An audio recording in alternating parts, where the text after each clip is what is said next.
ونستعينه ونستغفره ونعوذ بالله من شرور أنفسنا ومن سيئات أعمالنا من يهد الله فلا مضل له ومن يضلل فلا هادي له وأشهد أن لا إله إلا الله وحده لا شريك له وأشهد أن محمدا عبده ورسوله أما بعد فأعوذ بالله من الشيطان الرجيم بسم الله الرحمن الرحيم إن الله اشترى من المؤمنين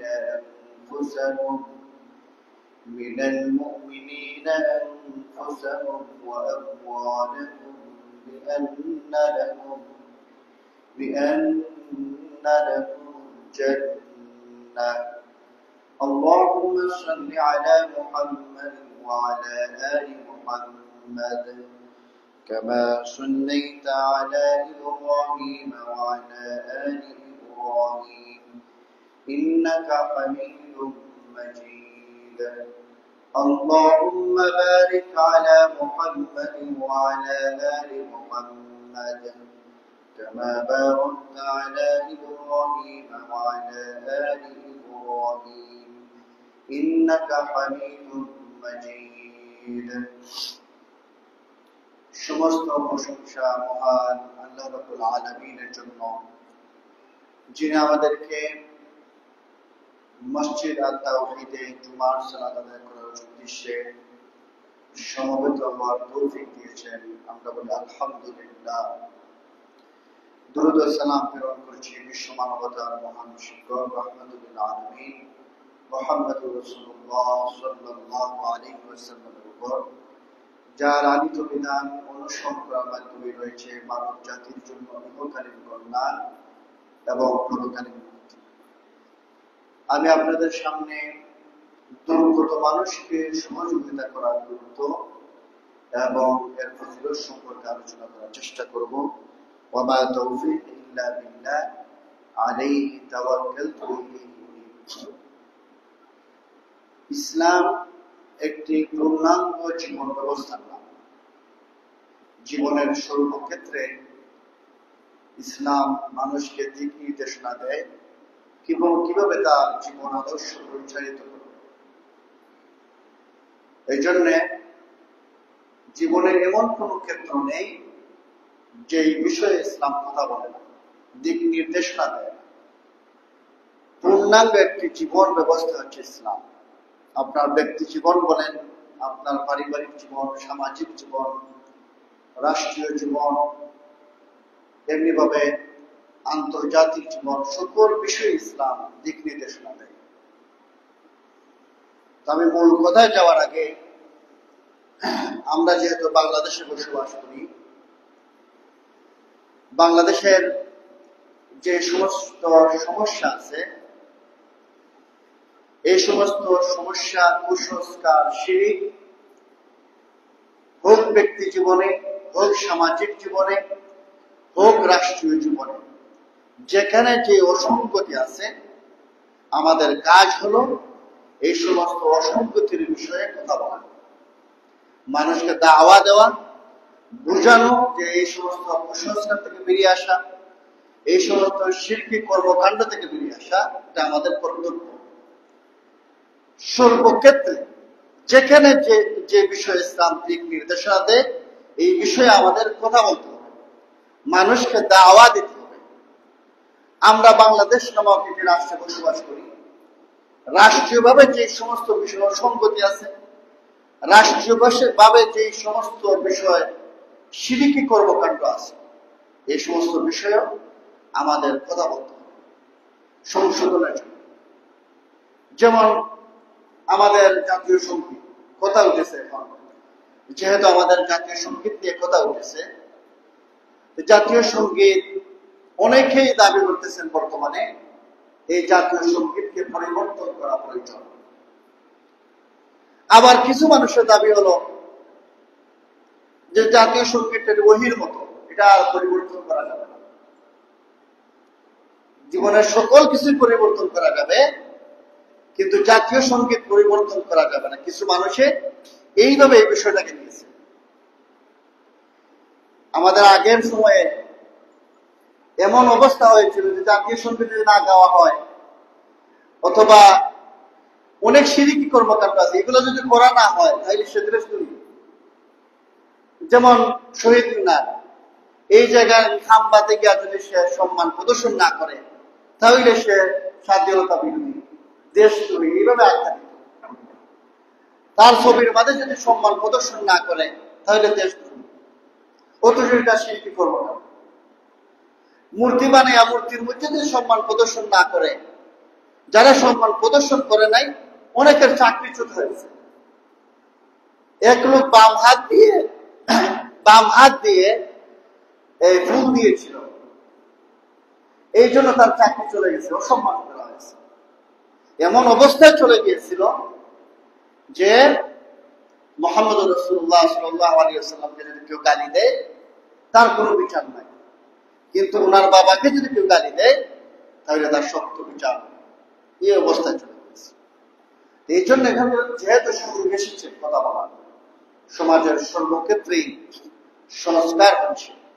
এখন আমাদের দাবি হচ্ছে এই যে জাতীয় সঙ্গীত, 90% মুসলিমের দেশ, এই 90% মুসলিমের দেশে এই জাতীয় সঙ্গীতটা আমাদের ঈমান আকীদার সাথে সাংঘর্ষিক, আমাদের চেতনার বিপক্ষের একটা জাতীয় সঙ্গীত। যেই জাতীয় সঙ্গীতটা, এই সঙ্গীতটা বাংলাদেশ জন্ম হওয়ার আগে, পাকিস্তান জন্ম হওয়ার আগে ব্রিটিশ আমলে লেখা হয়েছিল।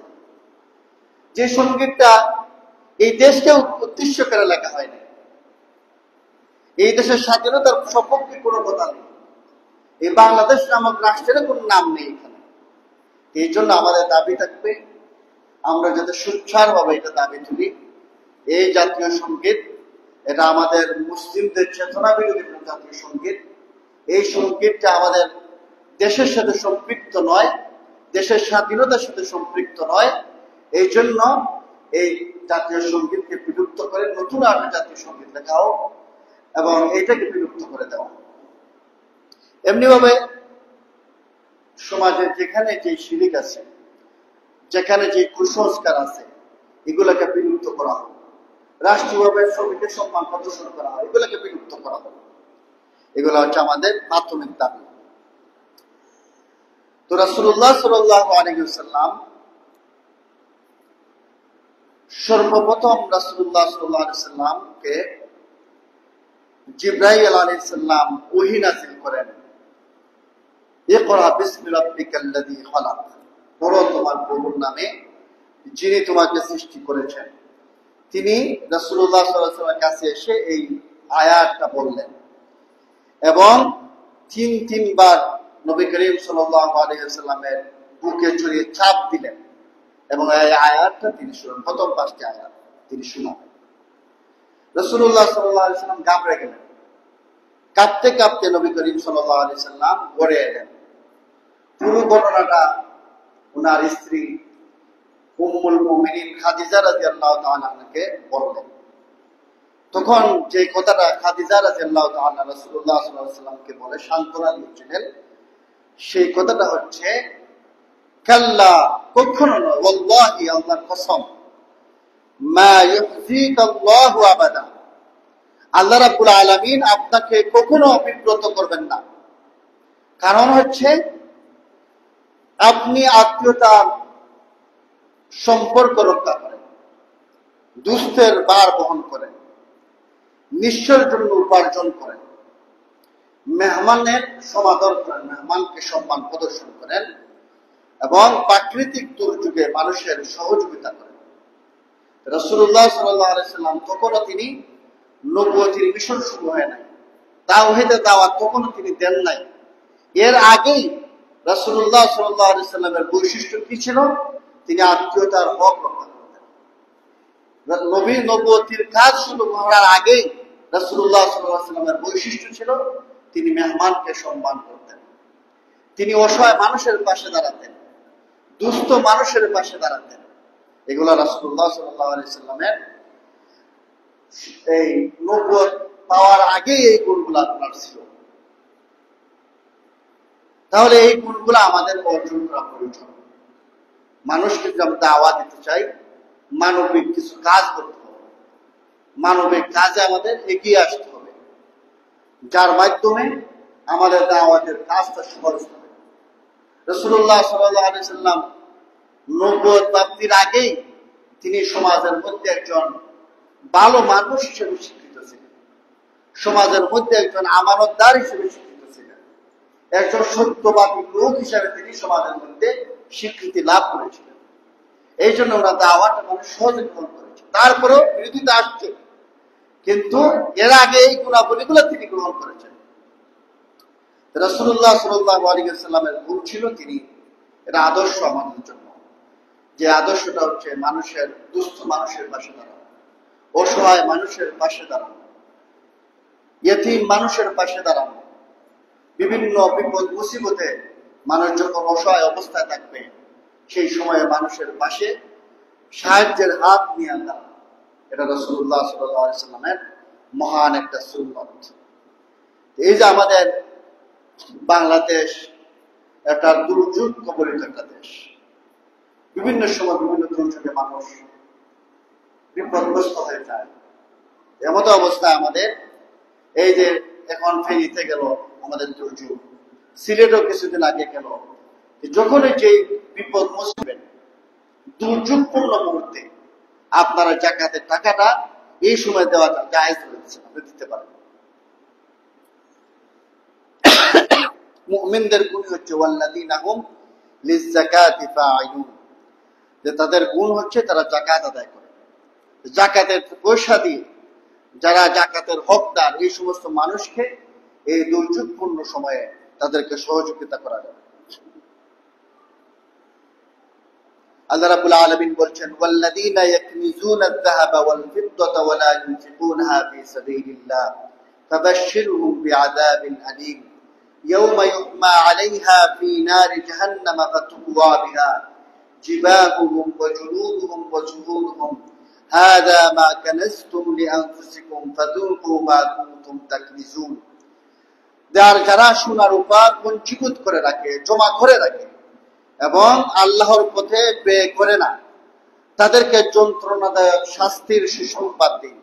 যেদিন ধন সম্পদ জাহান্নামের আগুনে উত্তপ্ত করা হবে, তারপর তা দ্বারা তাদের কপালে, তাদের পাঁজর ও পিঠে দাগ দেওয়া হবে এবং বলা হবে এই হচ্ছে সেই সম্পদ যা তোমরা নিজেদের জন্য পঞ্জীভূত করে রাখতে, সুতরাং তোমরা সেই সম্পদ পঞ্জীভূত করতে তার মজা ভোগ করো। অতএব সম্পদকে জমায়া না রেখে আল্লাহ রাব্বুল আলামিন যে আয়াতটা আমি তেলাওয়াত করেছি, ইন্নাল্লাহা আশতারা মিনাল মুমিনিনা আনফুসাহুম ওয়া আমওয়ালাহুম বিআন্না লাহুমুল জান্নাহ, যে তোমরা তোমাদেরকে জান্নাতের বিনিময়ে তোমাদের ইন্নাল্লাহা আশতারা মিনাল মুমিনিনা আনফুসাহুম, মুমিনদের জান মাল ক্রয় করে নেওয়া হয়েছে। কিসের বিনিময়ে? জান্নাতের বিনিময়ে। তাহলে আমরা যদি জান্নাতে যেতে চাই, আমরা যদি জাহান্নামের উত্তপ্ত আগুন থেকে মুক্তি পেতে চাই, তাহলে আমাদের জান হবে আল্লাহর জন্য, আমাদের শ্রম হবে আল্লাহর জন্য, আমাদের মাল ব্যয় করবো আল্লাহর সন্তুষ্টিমূলক কাজ। আমার জানও আমার না, আমার মালও আমার না। যখন আমার মাল এবং জান আল্লাহর কাছে সমর্পণ করে দিব, তখন আল্লাহ রাব্বুল আলামিন বলছেন এর বিনিময়ে জান্নাত। আল্লাহ রাব্বুল আলামিন অন্যত্র ওয়াদা নিচ্ছেন যে কুল ইন্না সলাতি ওয়া নুসুকি ওয়া মাহইয়ায়া ওয়া মামাতি লিল্লাহি রাব্বিল আলামিন, যে বলুন আপনি নিশ্চয়ই আমার সালাত, আমার কুরবানি, আমার হায়াত, আমার মওত একমাত্র আল্লাহ রাব্বুল আলামিনের জন্য নিবেদিত। এই জন্য আমাদের জীবনকে এইভাবে সাজাতে হবে, পুরাটা জীবনকে এইভাবে সাজাতে হবে যে আমার পুরাটা জীবন আল্লাহর সন্তুষ্টিমূলক কাজে ব্যয় করব, আমার পুরাটা জীবন এর ধন সম্পত্তি আল্লাহর সন্তুষ্টিমূলক কাজে ব্যয় করব, আল্লাহ রাব্বুল আলামিন অসন্তুষ্ট হন, এই সমস্ত কাজ আমি ব্যয় করব না। যেখানের মধ্যে দান করলে আমার জান্নাতে যাওয়া সহজ হবে, যেখানের মধ্যে দান করলে আমার জাহান্নাম থেকে মুক্তি লাভের ব্যবস্থা হবে, এই সমস্ত জায়গায় আমি দান করব। মানুষের বিপদ মুসিবতে পাশে দাঁড়াবো।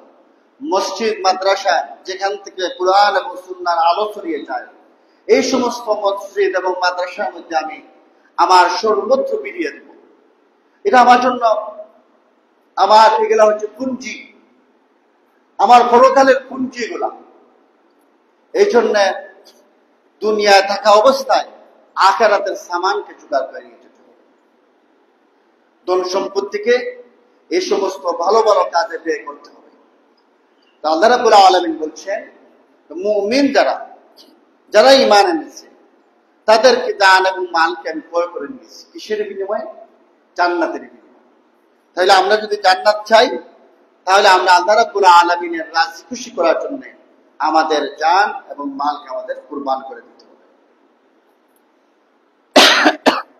যখনই বিপদ মুসিবত আসবে, যখনই মানুষের কোনো দুর্যোগ আসবে, যে কোনো বিপদ মুসিবতে দুর্যোগে মানুষের অসহায়ত্বের অবস্থার কথা শুনে, যে কোনো মানুষের অসুস্থতার কথা শুনে, একটা মানুষ অসুস্থ, তার চিকিৎসা টাকার ব্যবস্থা নেই, একটা মানুষ বিপদে আছে, তার সন্তানকে বিবাহ দেওয়ার কোনো অবস্থা নেই, এইরকম যে কোনো যে বিপদ অবস্থায়, যে কোনো মুসিবতের সময় আপনার সাহায্যের হাতটা বাড়িয়ে দিবেন। টাকা পয়সাকে শক্ত করে আঁকড়ে ধরে রাখবেন না। যখনই শুনবেন আপনার প্রতিবেশী অসুস্থ, অসহায়ত্বের কারণে তার সন্তানের চিকিৎসা করাতে পারতেছে না, অসুস্থতা এমন অসুস্থতা যে তার চিকিৎসার টাকার ব্যবস্থা নেই, আপনি পাশে দাঁড়াবেন। যতটুকু পারেন পাশে দাঁড়াবেন। আপনার অবস্থা আছে, পাশে দাঁড়ানোর চেষ্টা করবেন। আপনার অবস্থা নেই, আপনার বন্ধু বান্ধবের কাছ থেকে ব্যবস্থা করে পাশে দাঁড়ানোর চেষ্টা করবেন। আল্লাহ রাব্বুল আলামিন বলছেন, মান যাল্লাযী ইউকরিদুল্লাহা কারদান হাসানান ফায়ুদাঈফাহু লাহু ওয়া লাহু আজরুন কারীম।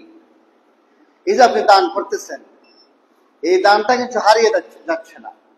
এই যে আপনি মসজিদের মধ্যে টাকা দিতেছেন, পয়সা দিতেছেন, এই যে এটা ব্যবস্থা করে দিলেন, মসজিদের মধ্যে বিভিন্নভাবে সহযোগিতা করতেছেন, এগুলো হারিয়ে যাবে না। অসহায় মানুষের পাশে দাঁড়ালেন, অসুস্থ মানুষকে সহযোগিতা করলেন, এগুলো হচ্ছে আল্লাহ রাব্বুল আলামিন বলছেন, এগুলো আল্লাহ রাব্বুল আলামিনকে ঋণ দেওয়া।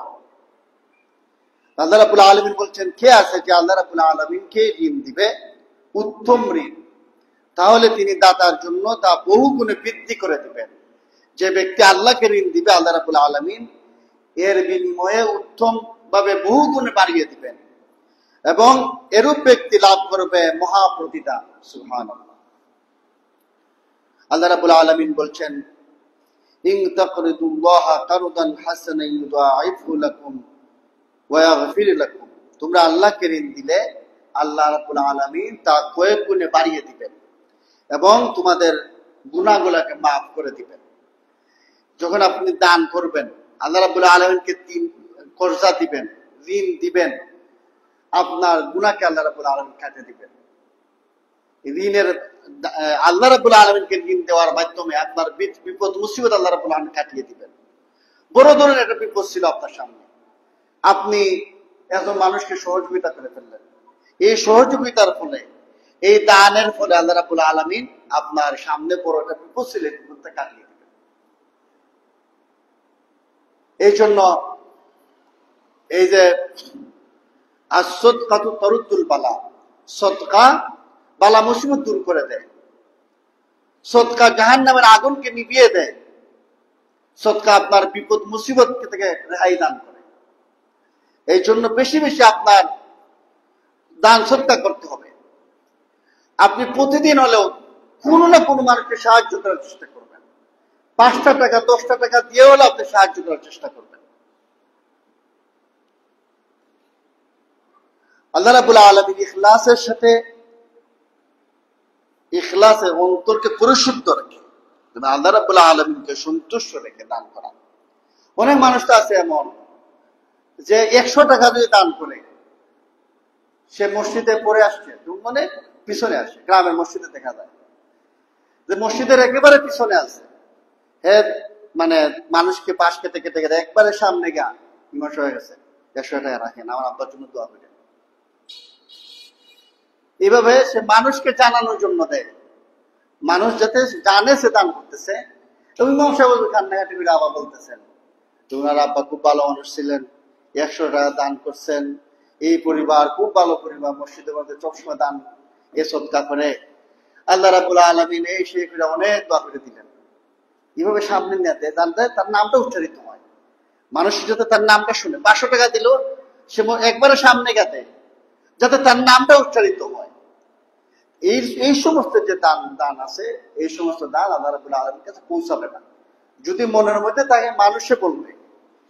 অন্তরে খবর দেখা দিলেই যে কবুল হবে না এমন নয়, সরাসরি মানুষকে দেখা দিলেই যে কবুল হবে না এমন নয়। যদি নিয়তে এটা থাকে, আপনার খবর আপনি ভালো জানেন, যদি ভিতরে এটা থেকে থাকে যে মানুষ আমাকে বাবা বলবে, আমার নামটা উচ্চারিত হলো, আর যদি ভিতরে এরকম থাকে যে না, মসজিদে 500 টাকা দিলাম, দেখাইয়া দিলাম, উৎসাহিত হয়ে আরো 10 জন আরো দিবে টাকা, এরকম নিয়ত যদি থাকে তাহলে তো আলহামদুলিল্লাহ ভালো।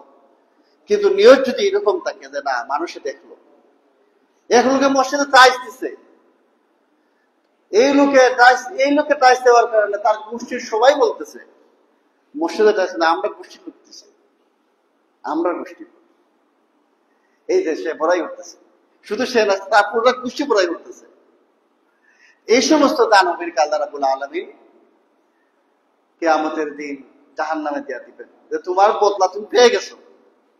তোমার উদ্দেশ্য ছিল মানুষকে দানবীর বলবে, মানুষ বা দিবে, তোমার যে উদ্দেশ্য ছিল তুমি পেয়ে গেছো। এমন দানবীরও আছে 20 টাকা দান করে, লক্ষ লক্ষ টাকা দান করে নাম প্রকাশ করতে চায় না, এরকম দানবীরও আছে। কোটি টাকা দান করছে কিন্তু প্রকাশ করে না। সৌদি আরবের বাদশাহ ছিলেন বাদশাহ আব্দুল্লাহ রহমতুল্লাহ আলাইহি।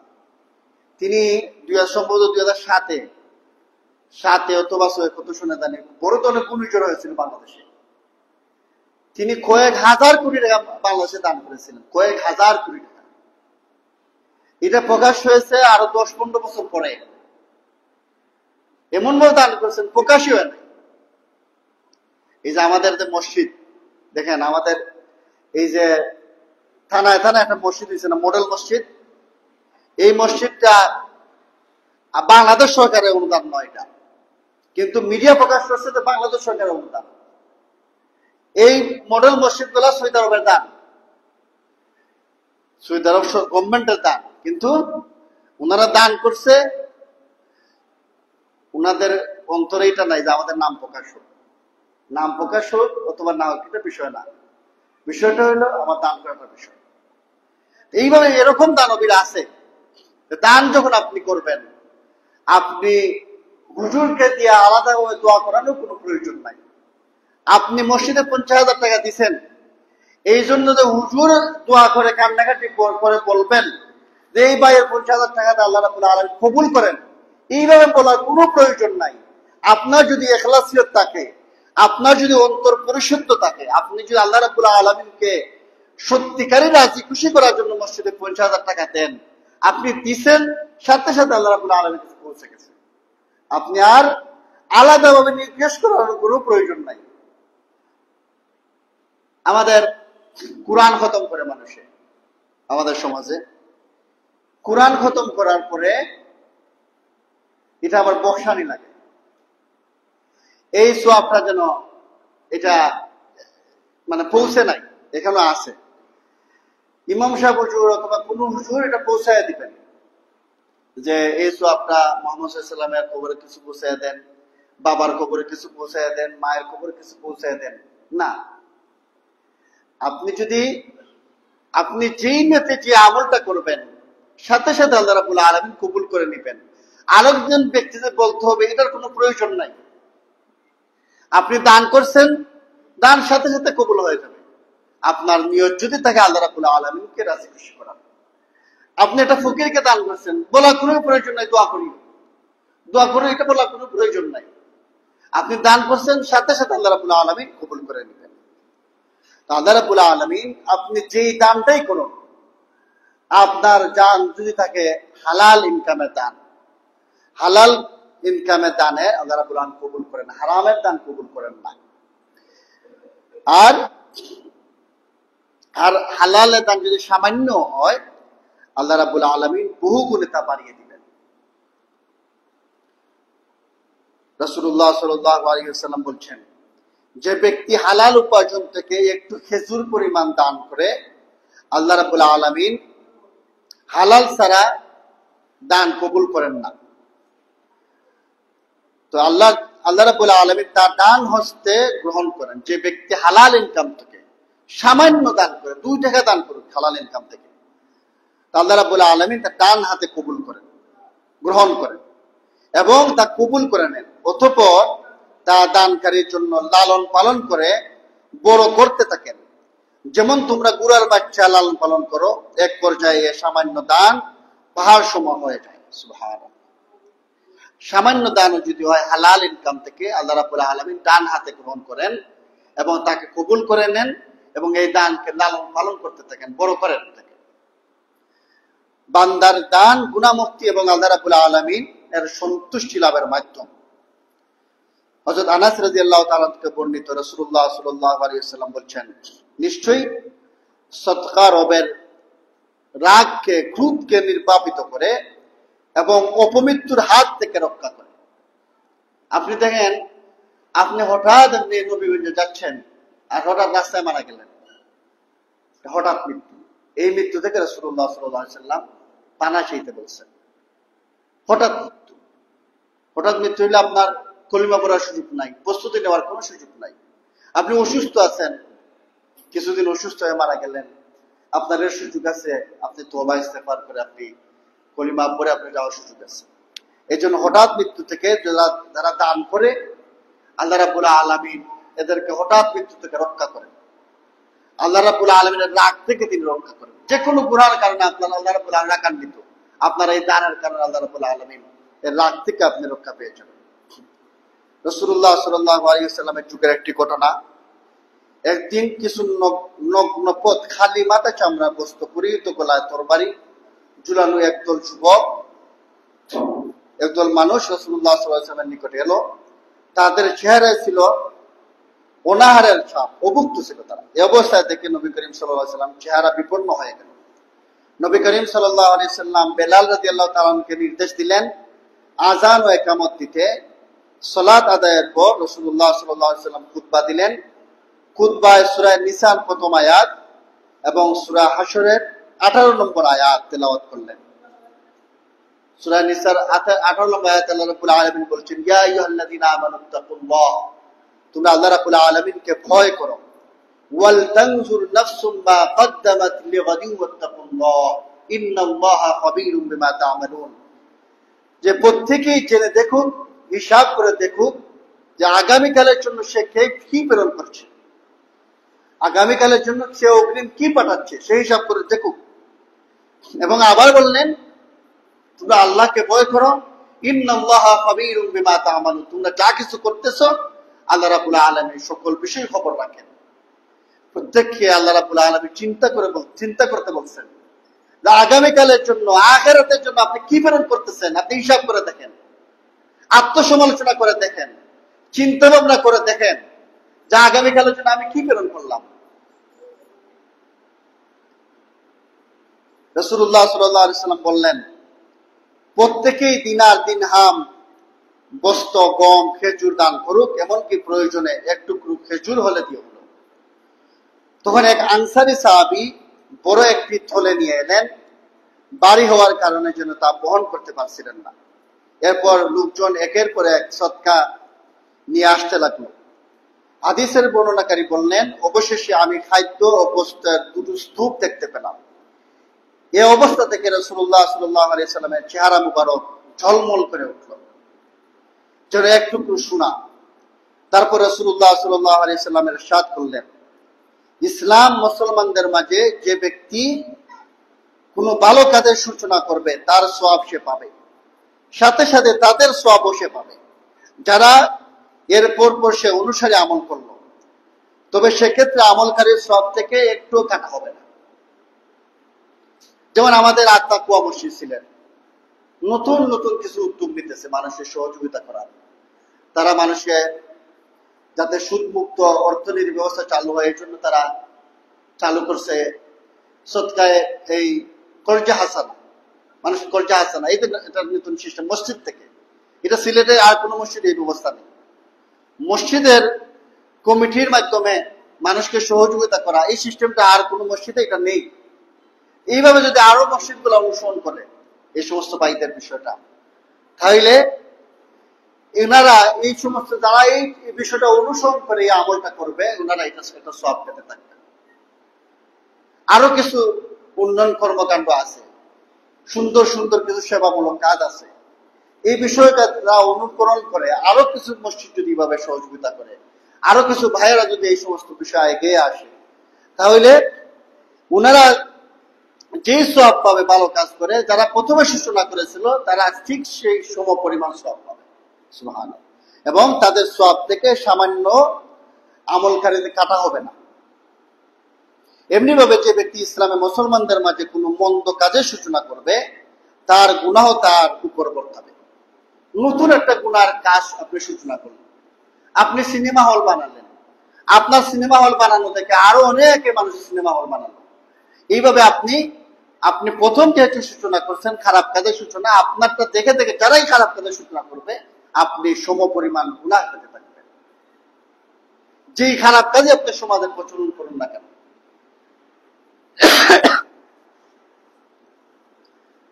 এবং সাথে সাথে যারা এরপরে সে অনুসারী করবে তাদের গুনাহ, এতে আমলকারীর গুনাহ মুঠেও কমবে না।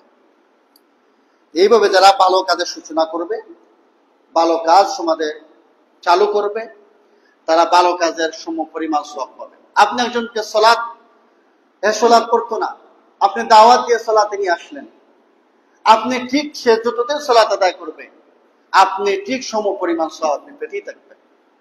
একজন আপনি দিন পালন করেন, আপনি তাকে দিনের পথে নিয়ে আসলেন, সে সারা জীবন যত ভালো কাজ করবে আপনি সম পরিমাণ পেতেই থাকবেন। এই জন্য এত ভালো একটা প্রফিট আপনার সদকায়ে জারিয়া, আপনি চলে যাওয়ার পরেও এই ব্যক্তি যত ভালো কাজ করবে আপনি পেতেই থাকবেন। তাহলে এই একটা সহজ একটা বিষয়, মানুষের সাথে একটু কথা বলে তাকে দিনের দিকে নিয়ে আসা, মানুষকে বেদাত থেকে ফিরানো, মানুষকে শিরিক থেকে ফিরানো, মানুষকে তাওহীদের জ্ঞান দেওয়া, এই সমস্ত ভালো কাজ আমি যদি করি, সহজ মানুষের একটু বুঝানো সুন্দর করে, এর মাধ্যমে কিন্তু আমার আমলনামায় সারাটা জীবন সদকায়ে জারিয়া যেতে থাকবে। এই জন্য মানুষকে দাওয়া দেওয়ার এত গুরুত্ব। আল্লাহ রাব্বুল আলামিন বলছেন, ওয়া তাআওয়ানু আলাল বিররি ওয়াত তাকওয়া, তোমরা সৎ কর্মে ভালো কাজে তাকওয়ার ক্ষেত্রে একে অপরকে সহযোগিতা করো। তো আল্লাহ রাব্বুল আলামিন, আমরা যখন যে মুসিবতের কথা শুনবো, যখন যে বিপদের কথা শুনবো, যখন দিনের জন্য যেখানে টাকা পয়সা দেওয়ার জন্য ডাক আসবে, আমরা সাথে সাথে আমাদের সাধ্য অনুযায়ী আমরা সহযোগিতা করার চেষ্টা করব ইনশাআল্লাহ। আমরা আমাদের মসজিদ আছে, মসজিদের বিভিন্ন প্রয়োজন থাকে। আপনি সলাতে আসছেন, সলাতে আসার সাথে সাথে আপনি 100 টাকা নিয়ে আসেন, আপনার এই টাকাটা কমে যাবে না, আপনি 100 টাকা মসজিদে দিয়ে যান। এগুলো আপনার জন্য সদকায়ে জারিয়া, সহজ বিষয়। আপনার বিপদ মুসিবত দূর হয়ে যাবে, আপনার পেরেশানি দূর হয়ে যাবে, আপনার এই বালা মুসিবত যদি সামনে থাকে আল্লাহ রাব্বুল আলামিন কাটিয়ে দিবেন। এই জন্য সম্পদকে পুঞ্জীবিত করে না রেখে দানকে প্রশস্ত করুন, এবং এই সমস্ত দান যখন আপনি বিভিন্ন সময় দান করবেন, আল্লাহ রাব্বুল আলামিন এই দান করার কারণে আল্লাহ রাব্বুল আলামিন আপনার সম্পদকে বৃদ্ধি করে দিবেন ইনশাআল্লাহ। আল্লাহ রাব্বুল আলামিন আমাদেরকে মানা তৌফিক দান করুন, আমরা বলি আমিন।